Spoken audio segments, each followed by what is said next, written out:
Aztec human sacrifice. The blood that fed the gods. The Aztecs believed the sun itself would die without human blood.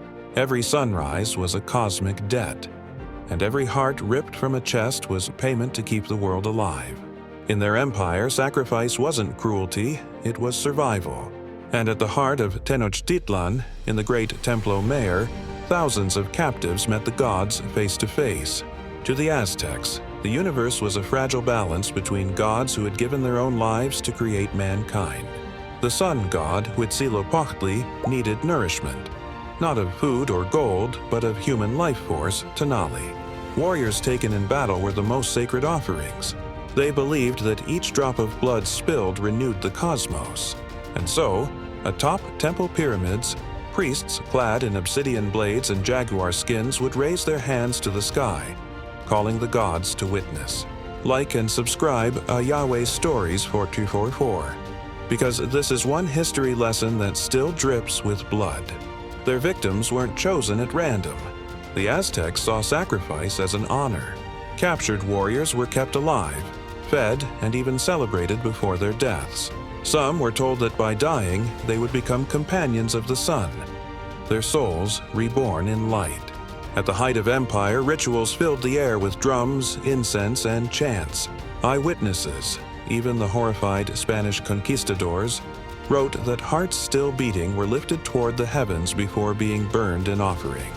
During the dedication of the Templo Mayor in 1487, Emperor Ahuitzotl is said to have sacrificed as many as 20,000 captives over 4 days.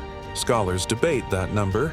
It may be exaggerated, but even half that would make it one of the largest ritual slaughters in history. Spanish chroniclers like Bernal Diaz del Castillo described staircases slick with blood, bodies tumbling down temple steps, and rivers of crimson running through the streets below. The ritual wasn't chaos, it was choreography. Drums pounded in rhythm, dancers circled, and priests wielded obsidian knives sharper than steel. Victims were pinned on a quoshikali, a stone altar shaped like an eagle, their chests opened in a single motion. The heart, believed to be the seat of the soul, was lifted high to feed the sun.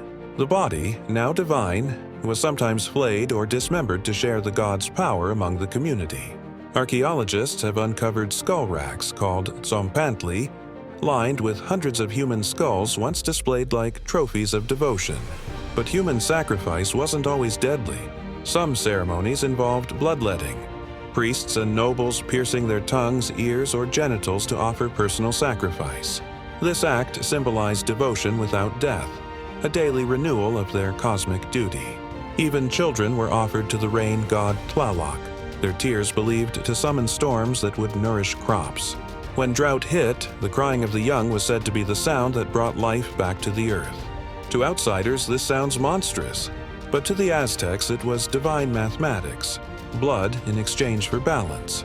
The Spaniards who destroyed their temples called it barbarism, yet they themselves burned entire cities in conquest. Perhaps, in some grim way, both sides believed they were serving gods of their own. When the Spanish toppled the empire in 1521, the altars went silent.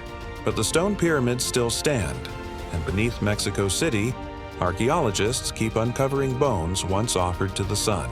The Aztecs believed that as long as blood flowed, life would endure. Maybe, in their own way, they were right, because 500 years later, we're still talking about them. Like and subscribe Yahweh Stories 4244. The gods may be gone, but their echoes still demand to be heard.